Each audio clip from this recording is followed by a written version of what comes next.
When I told my mother-in-law I was going back to my hometown to give birth, "By all means, go back. I don't want to see your face." I was delighted from the bottom of my heart as I was waiting for those words. "You won't have to see me any more, rest assured." "What?"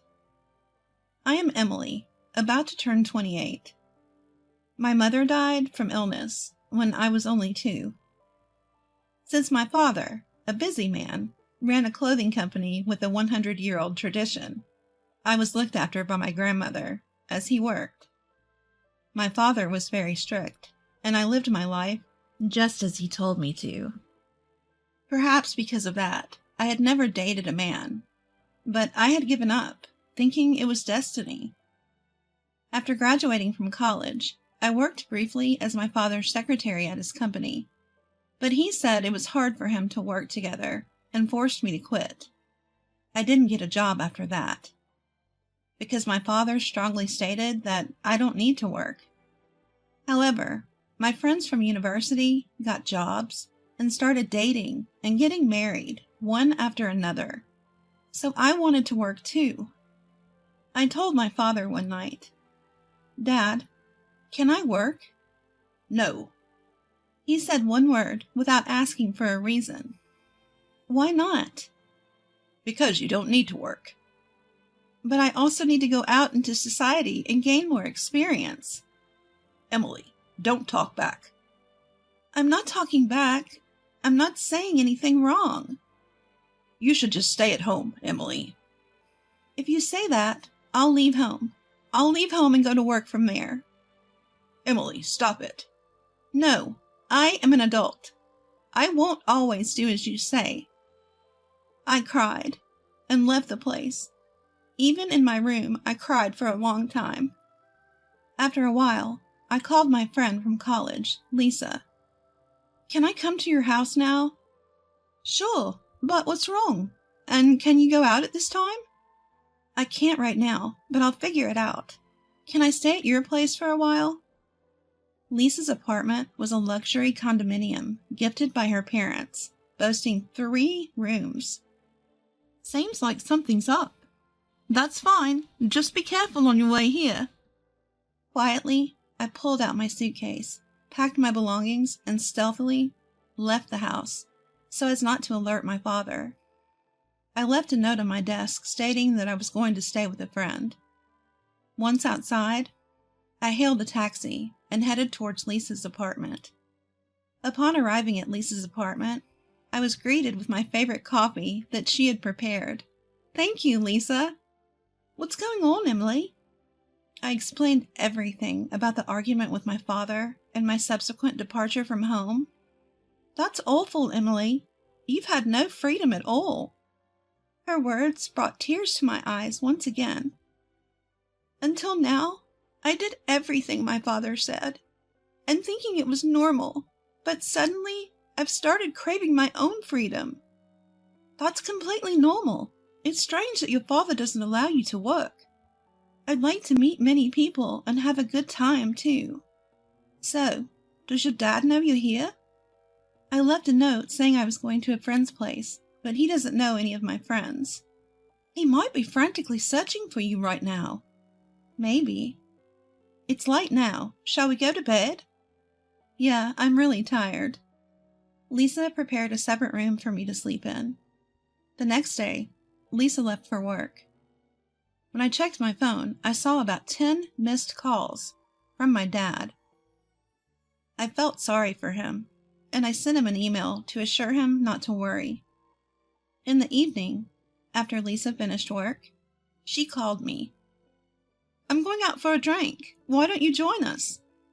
Having little experience with social drinking, I was excited about going out.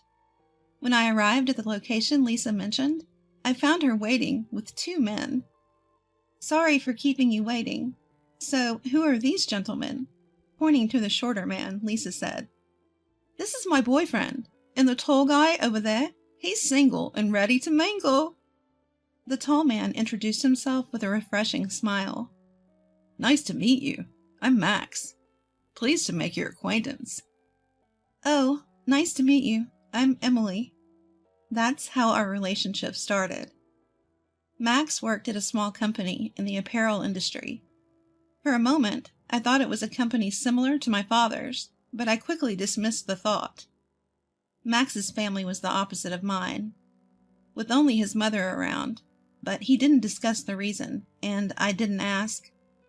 One day Max said to me, "I'd like to meet your father, Emily."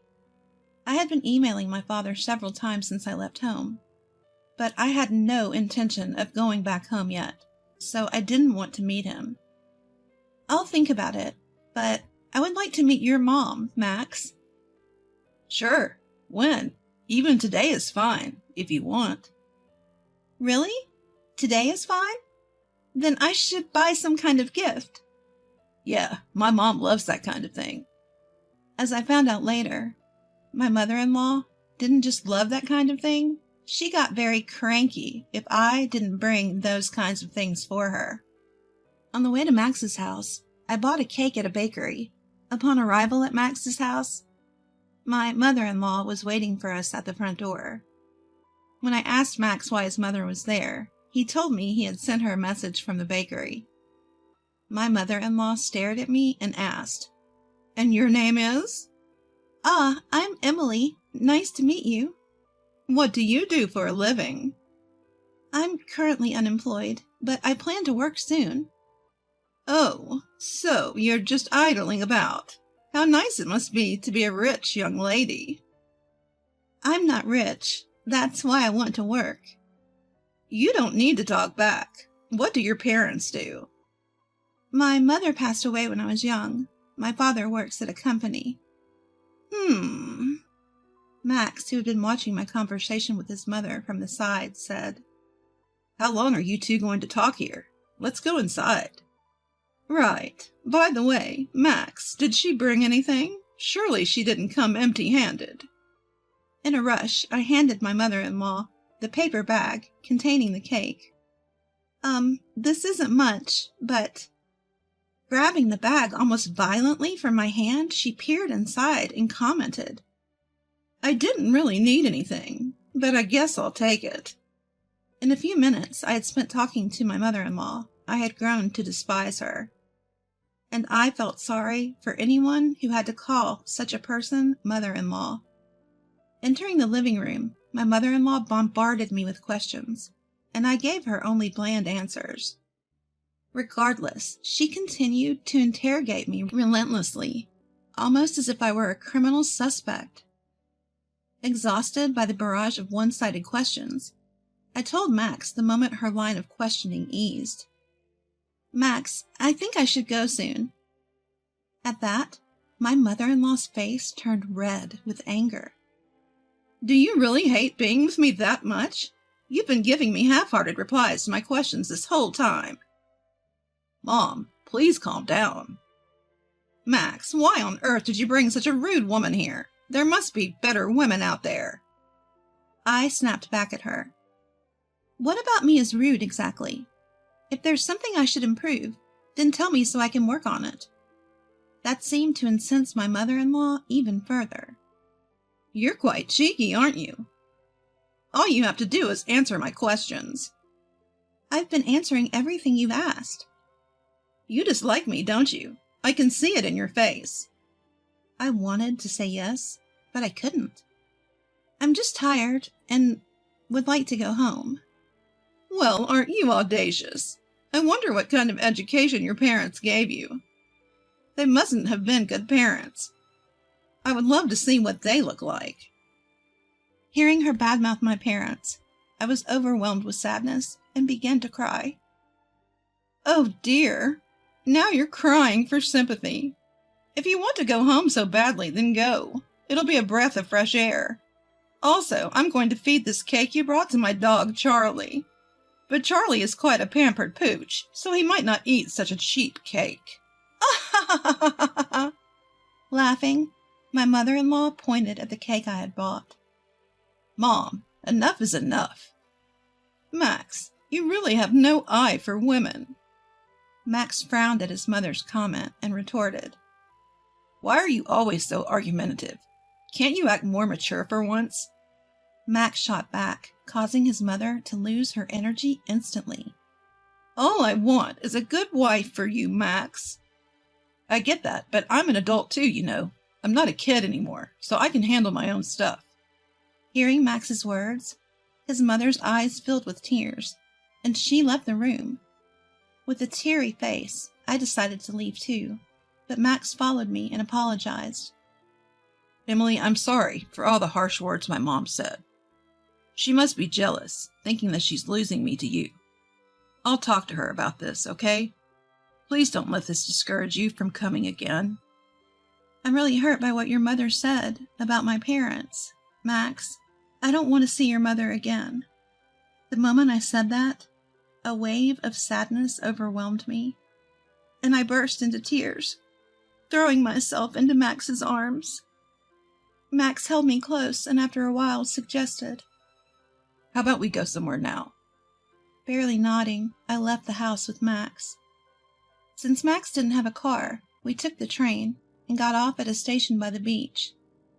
We sat on a bench on the sandy beach, staring at the sea for a long time. 2 months passed since then. I found out that I was pregnant.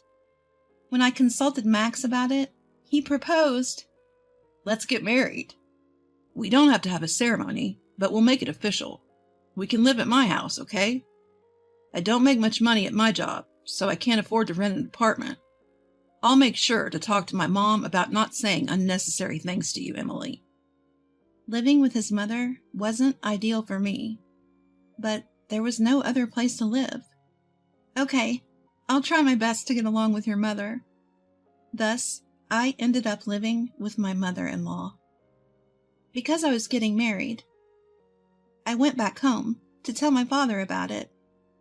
He looked delighted when he saw me. "It's good to see you looking well. I know we've been in touch, but it's been a while since I last saw you." "I'm sorry, Dad. I have something important to tell you." My father's expression changed immediately. I told him about my encounter with Max, my pregnancy, and our plan to get married. My father listened silently. When I finished, he simply said, "Well, congratulations. Can't wait to meet my grandchild." His smile looked forced. "Dad, thank you. I'm sorry for bringing such sorrow as a daughter," I said as tears flowed down my face. My dad was also crying. I expected him to be angry, but his gentle words hurt me even more. I ended up moving into my mother-in-law's house. Lisa, who had been taking care of me ever since I left my home, said to me, "You better show me your cute baby's face soon." "Yeah, of course, and you should get married soon, too." "I want to get married soon, too, but he just won't make up his mind. But I think it'll work out somehow. Let's go out for dinner together again." I planned to move on Sunday, but my mother-in-law said it was a bad luck day, so I changed it to Saturday. The move was completed safely on Saturday morning. While the movers were carrying my belongings, my mother-in-law just stood there, watching them. She was repeatedly told by the movers to step back, because it was dangerous, but she wouldn't move. When the move was over, my mother-in-law called me over and said, "You didn't give them what they're supposed to get, right?" I didn't understand. "Huh?" It seemed she misunderstood me, pretending not to know, and she went away and handed something to the leaders of the movers. Seeing that, I understood what she was saying, but when she came back to me, she said, "Emily, dear, it seemed like you didn't want to part with your money, so I gave it for you. Of course you'll pay me back later." She then told me an absurd amount of money. It was way beyond what was generally considered reasonable, so I said, "You gave them that much?" "Oh dear, was that bad?" "It's not bad, but I think the amount was a little too much." "It's the thought that counts in these situations. If you skimp, you'll be cursed." "I'm not saying I'm skimping." I didn't say anything more because I knew it would lead to another argument. My mother-in-law had this face saying, "I'm right no matter what you say." That's when Max showed up and said to my mother-in-law, "Mom, What's up? What did you say to Emily?" Just nothing. My mother-in-law replied succinctly, then walked off. You okay? I told her not to mess with you, you know. Thanks. Deciding not to mention to Max that I almost had another argument with my mother-in-law. I knew if I did, he might mention it to her, causing her to grow even more hostile towards me. After moving in, my mother-in-law barely spoke to me, obviously avoiding me. There were even weeks when she wouldn't utter a word to me, and those days were bliss.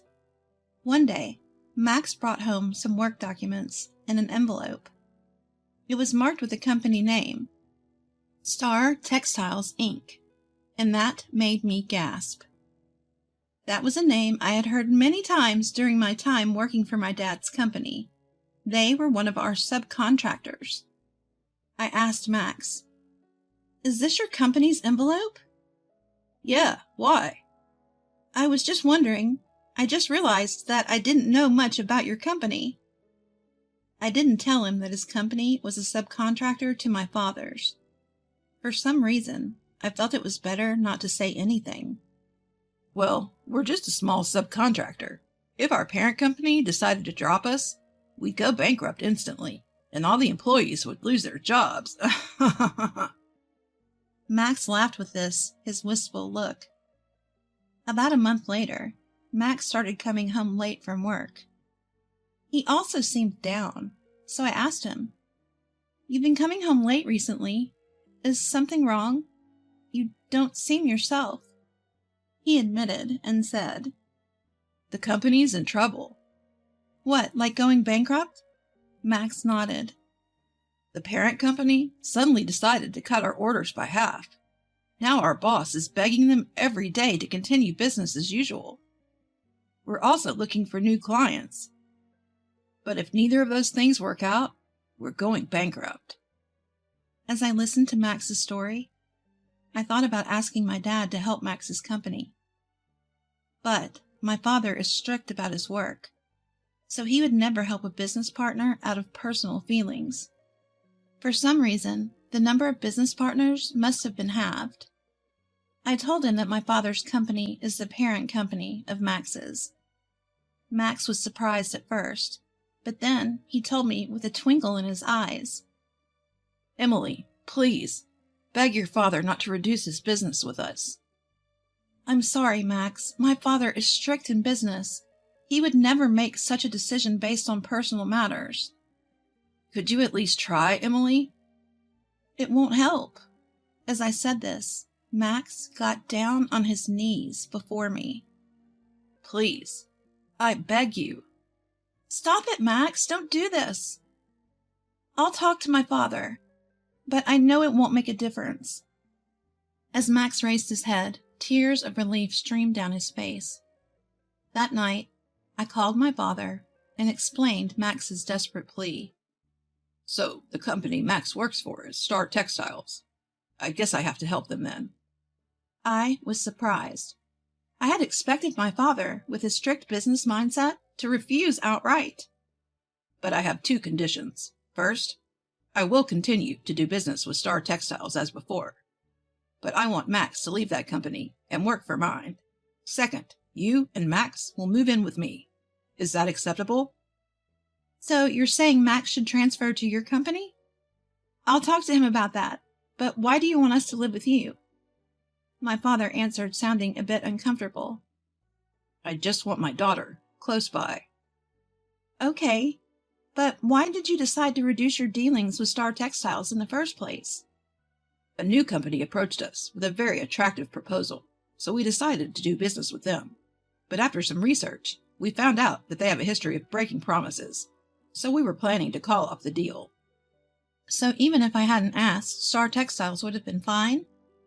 "Maybe." My father laughed, and I couldn't help but laugh too.